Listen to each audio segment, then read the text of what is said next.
नमस्कार बच्चों, मैं एस भारद्वाज आज परसेंटेज के इस तीसरे लेक्चर में आप सभी लोगों का स्वागत करता हूं। आज हमारा ये तीसरा लेक्चर है परसेंटेज का। पिछला 2 लेक्चर आप लोग जाकर के देख लीजिए, तभी ये तीसरा लेक्चर देखने का फायदा मिलेगा। और अगर होगा तो मैं पिछले 2 लेक्चर का जो लिंक है वो डिस्क्रिप्शन बॉक्स में डाल दूंगा, नहीं तो मैंने प्लेलिस्ट क्रिएट करके रखा हुआ है, आप वहां जाकर के तीनों देख सकते हो।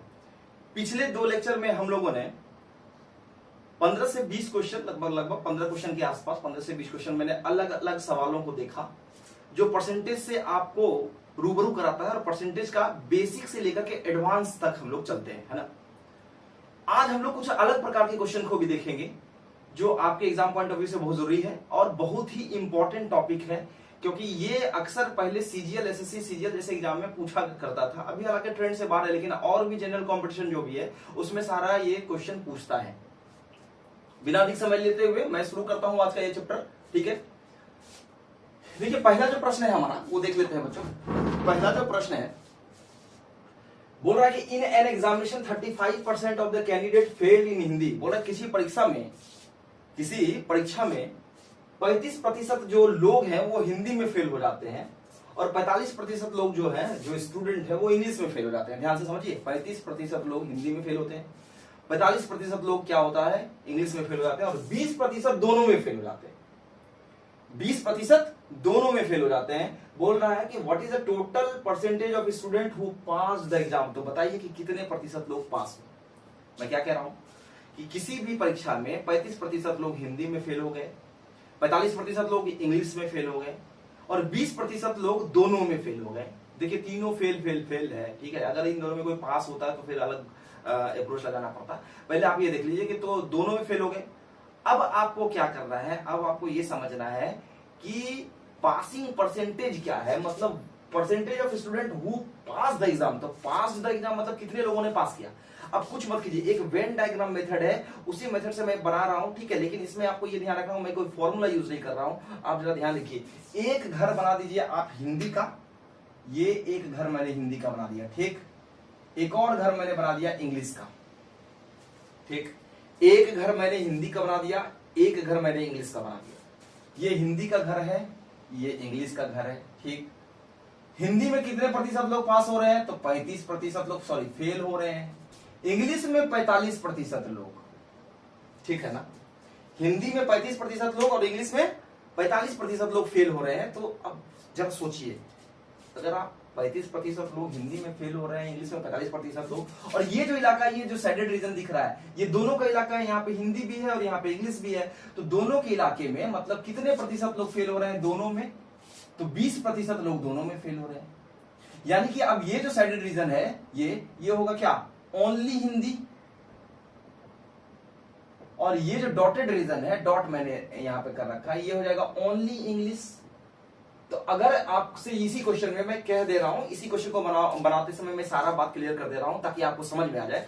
अगर कोई कह दे कि इंग्लिश में ओनली इंग्लिश, केवल और केवल इंग्लिश में कितने लोग फेल हैं, तो आप देखिए कि पूरा इंग्लिश का घर कितना है, 45, यानी यहां 45% से अधिक नहीं रह सकता है। 45 में 20 जो है ऐसा है, 20% ऐसा है जो कि दोनों में फेल है, हिंदी में भी फेल है और इंग्लिश में। यानी कि इसमें से ये जो 20% है काउंट हो गया, तो बचा कितना, 25% जो होगा वो ओनली इंग्लिश में फेल होगा। चलिए, ये बात तय हो गया, 25% ओनली इंग्लिश में, क्योंकि इसको जोड़ करके 45 से अधिक नहीं होना चाहिए, ठीक है। सेम वे में अगर आप देखिए, 35% इधर है क्या, हिंदी में, जिसमें से 20% दोनों में फेल हो गया है, हिंदी में भी फेल कर रहा है और इंग्लिश में भी फेल कर रहा है। यानी कि 15% जो है यहां बचेगा, है ना। ये 15% इस वाले रीजन में आप देखिए, शेडेड रीजन में, जो ओनली हिंदी में, केवल और केवल हिंदी में फेल करने वाले विद्यार्थियों का, जो कि इंग्लिश में फेल नहीं किया है, सिर्फ और सिर्फ हिंदी में फेल किया है, वो है 35%, 15%, ठीक। तो 15% केवल हिंदी में, 25% केवल इंग्लिश में, 20% दोनों में, तो तीनों अलग अलग हो गया ना। तो 25, 15, 40, 20, 60 है ना, 25, 15, 40, 20, 60, तो 60% लोग पास होते हैं, फेल होते हैं। 60% स्टूडेंट फेल हो जा रहा है। तो बताइए, 100 में से 60 फेल हो गया, ठीक है ना, तो बचा कितना, 40%, तो यही ना पास होगा। यानी कि पासिंग परसेंटेज कितना है, 40%। अब इसी में कोई नंबर दे देगा तो आप उस नंबर को भी बना सकते हैं। नंबर को बनाने में कोई परेशानी, 40% का कुछ संख्या दे देता, बोलता कि टोटल परसेंटेज बताइए, तो टोटल हमेशा क्या होता है, हमेशा मैंने बता रखा है कि टोटल 100% ही होता है, तो 100% का वैल्यू जो होगा वो टोटल होगा। यहाँ पे पासिंग परसेंटेज निकाला था, तो सारे फेल को मैंने एक साथ अलग अलग करके लिख लिया और उसमें 100 में से मैंने घटा दिया। तो जाहिर सा बात है कि 100 में 60% अगर फेल हो गया तो पास तो भाई 40% ही होगा ना, है ना। ये हमारा पहला सवाल था। अब हम लोग दूसरे सवाल की तरफ चलते हैं। ये देखिए, ये ध्यान से देखिएगा, क्योंकि आप जब तक क्वेश्चन को नहीं सही तरीके से समझेंगे तब तक आपसे क्वेश्चन नहीं बनेगा, ठीक है ना। तो दूसरा सवाल हमारा जो है, इसको मैं मिटा दे रहा हूं। इसका जो सॉल्यूशन है, सॉल्यूशन भी आप लोग ध्यान से देख लो, साथ ही साथ मैं बता रहा हूं। तो और उसके बाद अगर जरूरत हो दोबारा देखने की तो आप वीडियो बैक करके देख सकते हो, रिवाइंड करके देख सकते हो, कोई समस्या वाली बात इसमें है नहीं, ठीक है। प्राइस ऑफ शुगर, ये बड़ा अच्छा क्वेश्चन है, कई बार एसएससी में पूछ चुका है, कई बार। 2016 के पहले तो आप देखते होंगे, जब से ऑनलाइन नहीं होता था, ऑफलाइन में तो ये पेटेंट क्वेश्चन था, इस टाइप का क्वेश्चन आता ही आता था, ठीक है, सीजीएल जैसे एग्जाम में, सीपीओ जैसे एग्जाम में। अब ये देखिए, बोला if the price of sugar is decreased bye 10%, कह रहा है, इसको आप बनाओगे तो मैं दावे के साथ कह रहा हूं 1 पेज से अधिक लगेगा सॉल्यूशन। यहां कह रहा हूं मैं कि price of sugar is decreased bye 10%, बोले यदि चीनी के मूल्य में 10% की कमी हो जाए, या चीनी के मूल्य में 10% की कमी हो जाने पर कोई व्यक्ति 450 रुपए में 5 केजी चीनी अधिक खरीद लेता है। यहां ध्यान से समझना, टोटल 450 नहीं है, कह रहा है कि अगर 10% कमी हो गया ना, तो 450 रुपए में कितना खरीद रहा था ये नहीं पता है, 450 में कितना अधिक खरीद रहा है ये पता है, तो 450 रुपए में 5 केजी अधिक खरीद रहा है, ठीक है। What is the original and new price, तो बताइए कि इसका ओरिजिनल प्राइस क्या होगा, और न्यू मतलब जो कम होने के बाद जो प्राइस है वो क्या होगा। समझ में आ रहा है। अभी का जो वर्तमान मूल्य है वो क्या है, और पहले का मूल्य क्या है, वो आपको बताना है। कम होने के बाद का मूल्य बताना है और उसके पहले का मूल्य बताना है। तो आप सोच लो कि 10% की कमी हो रही है, एकदम ध्यान से समझना है। मैं कह रहा हूं 450 रुपया आपको अमाउंट दिया हुआ है कि ये 450 रुपया है ना, 10% की कमी हो रही है। अब इसका मैं सोल्यूशन यहां पे लिख रहा हूं, ठीक है। देखिए 10% की कमी हो रही है, अगर 10% डिक्रीज कर रहा है, ये माइनस मतलब डिक्रीज कर रहा है, तो कितना अधिक खरीद रहा है बताइए। तो 5 ही केजी अधिक खरीद रहा है, क्वांटिटी में हम लोग देख रहे हैं, ठीक। तो अगर मान लीजिए कि पूरा का पूरा 100% कम हो जाता तो कितना खरीदता, तो 10 टाइम्स है, तो इसका मतलब क्या हो गया, 50 केजी खरीदता। अब जरा सोच लो, 50 केजी खरीद रहा है, इसका मतलब ये हो गया कि 450 रुपए में अभी कितना खरीद रहा है, 50 केजी खरीद रहा है ना। तो 450 रुपए में 50 केजी खरीदा, तो 1 केजी का मूल्य क्या होगा, 450 रुपया, और नीचे क्वांटिटी, तो ये हो गया 45, है ना, 9 रुपीज पर केजी। ये अभी का मूल्य है, ये क्या है, अभी का मूल्य। वर्तमान में ये 450 रुपए में 50 केजी खरीद रहा था, तो 1 केजी का दाम कितना होगा, 9 रुपया 1 केजी का दाम होगा। लेकिन अगर पहले का मूल्य निकाले, ये वर्तमान मूल्य है, ये वर्तमान मूल्य है, प्रेजेंट मूल्य है ना, कम होने के बाद का मूल्य है। पहले का निकालना है, अगर मान लीजिए बिफोर प्राइस क्या था, तो आप ये बताओ 450 रुपए में क्या कह रहा है, 5 केजी अधिक खरीद रहा है ना, इसका मतलब 450 रुपए में अभी 50 केजी खरीद रहा है। तो पहले ये तो बढ़ के आया है 50 केजी, 5 केजी बढ़ के आया है ना। तो आप ये बताए कि पहले कितना खरीदता होगा, 450 रुपए में 45 केजी खरीद रहा होगा, क्योंकि 5 केजी बढ़ा तब तो 50 हुआ। तो 450 रुपए में कितना खरीद रहा होगा पहले, 5 केजी, 45 केजी। तो 45 केजी, तो इस समय पहले का जो मूल्य होगा वो 450 रुपया तो रहने दो, और ये 50 इससे डिवाइड कर दो, 45 से डिवाइड कर दो, तो ये हो जाएगा 10 रुपया पर केजी। यानी कि पहले का मूल्य था 10 रुपया और अभी का मूल्य कितना है, 9 रुपया है। क्लियर हो गया। एक तरीका ये। दूसरा तरीका क्या है कि आपको मैंने बताया था कि पहले वाले दाम के पास जाना है तो क्या होगा, पहले वाले प्राइस के पास जाइएगा तो क्या करेंगे आप, 100 ऊपर और 10% का कमी होता है तो नीचे 90 होगा। ये मैंने बता रखा है पिछले 2 वीडियो में, आप उसको अच्छे से देखिए तो आपको समझ में आ जाएगा। बाकी आपको ये तरीका पता होना चाहिए, और इस तरह के प्रश्न आपको हर एक सेट में, प्रैक्टिस सेट में, और हर एक मतलब जो है बुक में मिलेगा, ठीक है। तो आपको कुछ करने की जरूरत नहीं है, आपको इसे बस इस कंसेप्ट को समझना है। नहीं समझ आए तो आप दोबारा तिबारा देखें, ठीक है, ताकि आपका कंसेप्ट क्लियर हो जाए, ठीक है। जब तक आप क्लियर नहीं करोगे कंसेप्ट ना, मुश्किल है भाई, तो देख लो, ठीक है। तो अब अगले प्रश्न की तरफ आज चलते हैं, ठीक है। 2 प्रश्न मैंने आज बताया, तीसरा प्रश्न जो है, अगला सवाल प्यारा सा सवाल है और बहुत ही अच्छा सा सवाल है। सवाल तो मैं लेके रखता हूं, मैंने पहले ही कहा, बेसिक से एडवांस की तरफ चल रहे हैं हम लोग। छोटे छोटे प्रश्न के साथ साथ बड़े बड़े प्रश्न को कैसे सॉल्व करेंगे उसको मैं देख रहा हूं। तो अगला जो प्रश्न है वो मैं बता रहा हूं कौन सा प्रश्न है, ठीक है।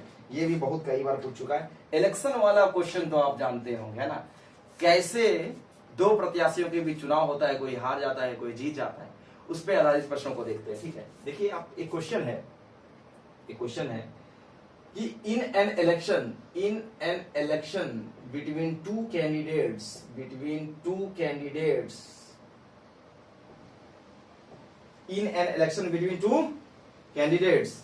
the winner got 62% votes polled, ठीक है, and won by 960 votes, 960 vote के अंतर से जीत रहा है।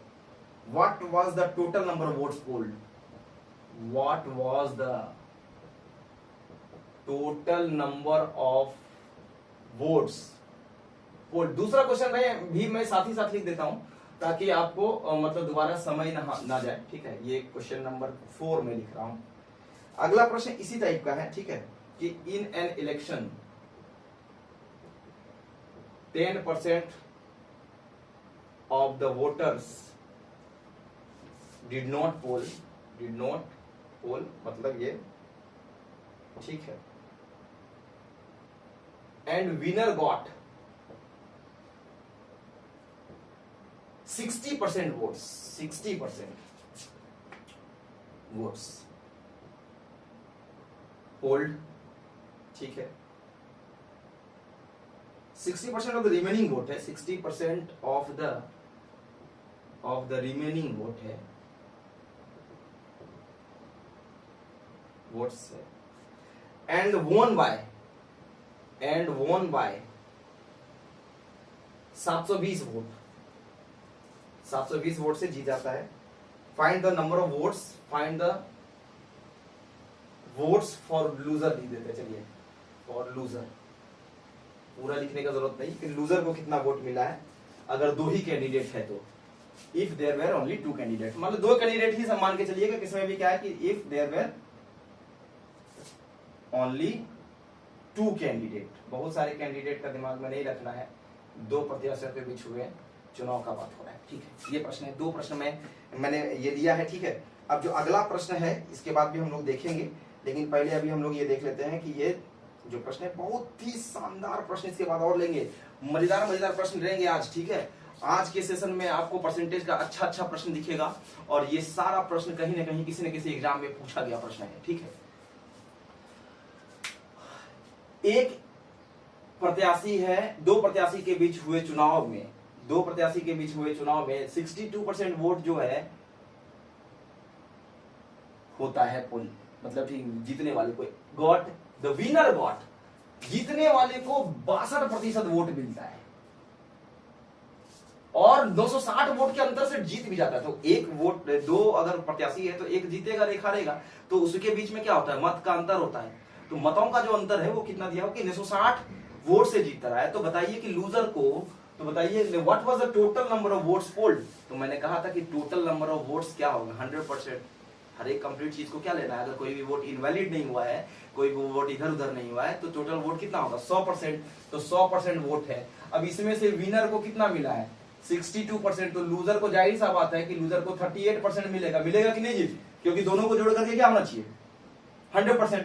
अब बताओ विनर जीत रहा है 30, तो उसको मिल रहा है 62%, लूजर को 38 मिलेगा, तो कितना परसेंट वोट से जीत रहा है ये, तो इसका अंतर, डिफरेंस अब देख लीजिए कि 62 और 38 है, तो 62 और 38 के बीच का अंतर कितना, 24% वोट से जीत रहा है कि नहीं, बताइए विनर कितना परसेंट वोट से जीत रहा है, 24% वोट से। इसी 24% का वैल्यू दिया हुआ है 960, है ना, तो यहां से 100% कितना निकाल लेंगे, 960 इंटू 100/24, 24 चौके 96, आंसर हो गया 4000 वोट जो है ये ओरिजिनल वोट है। समझ में आ रहा है, 4000 वोट जो है ओरिजिनल वोट है। मतलब ओरिजिनल मतलब क्या, टोटल वोटिंग कितना हुआ था, तो 4000 लोगों ने वोट किया था।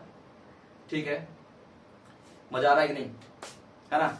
देखिए मैं बहुत इधर उधर की बात नहीं करता हूं, मैं सीधा फोकस कर रहा हूं कि आप सिर्फ पढ़े, और पढ़ करके मतलब जो इधर उधर की बातें करूंगा तो फिर टाइम वेस्ट होगा, हमारा भी समय जाएगा, हमारा भी एफर्ट जाएगा, है ना, और आपका भी समय जाएगा। तो आप बेहतर करें, ऐसे ही वीडियो लेंदी हो जाता है क्योंकि मैं रब करता हूँ, फिर ये एडिटिंग तो कर नहीं रहा हूँ, है ना। तो आप क्या करें कि इसको सिर्फ देखिए कि 4000 वोट मिल रहा है, बस इतना ही दिमाग में रखिए, ठीक है। कहने का मतलब ये तो 4000 वोट टोटल था, टोटल वोट मिला 4000, ठीक है। अब अगले प्रश्न की तरफ चलते हैं, ये सेम क्वेश्चन है। विनर को कितना मिला 62, तो जाहिर सा बात है लूजर होगा 38। अब दोनों के बीच में अंतर कितना, डिफरेंस है 24% है। यही तो 24% वोट जो है 960 है, क्योंकि 24% वोट से ही जीत रहा है, और यहाँ पे कह रहा है कि 960 वोट से जीत रहा है, तो 24% का वैल्यू 960, तो 100% निकाल लेंगे तो टोटल वोट मिल जाएगा, ठीक है। चलिए अब मैं इसे मिटा रहा हूं। अगला जो प्रश्न है, चौथा नंबर क्वेश्चन, अब ये थोड़ा सा अलग क्वेश्चन है। अब इसको दो तरीके से बना सकते हैं। पहले, in an election 10% of the voters did not poll, बोल रहा है कि 10% लोगों ने वोट नहीं किया, मतलब वो वोट काउंट ही नहीं हुआ, नहीं किया, छोड़िए हटाइए। मतदाता पर्ची में जो मतदाता सूची जो है उसमें से 100% वोट है, उसमें से 10% लोगों ने वोट नहीं किया। And winner got 60% of the remaining vote. अब विनर को 60% जो है मिल रहा है वोट, रिमेनिंग वोट का, बचे हुए का 60% मिल रहा है। एंड वोन बाय 720 वोट, जो 720 वोट से जीत रहा है। Find the votes for loser, तो लूजर को कितना प्रतिशत वोट मिल रहा है या कितना वोट मिल रहा है वो निकाल लीजिए।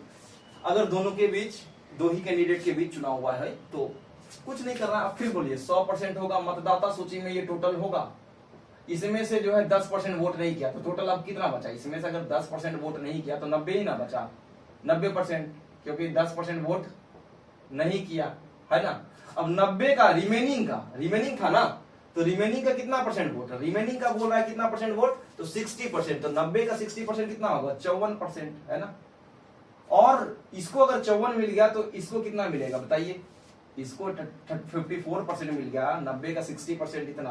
तो देखिए अब ध्यान से समझना है, 90 का 60%, 90 का 60% कितना हो रहा है 54, तो 90 का ही 40% किसको मिलेगा, लूजर को मिलेगा। तो अब ये बताइए 54 है तो 9 चौक 36, इधर 36% हो गया कि नहीं, बताइए हुआ कि नहीं। तो 36% इन दोनों को जोड़ करके कितना आना चाहिए 90, क्योंकि 90% वोट ही हुआ है ना, तो 54% मिला है विनर को, तो लूजर को कितना मिला है, इसी का नहीं मिलेगा 40%, 90 का 60%, या ध्यान दो रिमेनिंग का बोल रहा है, तो 90 का 60%, तो 90 का 40% किसको मिलेगा, इसको मिलेगा।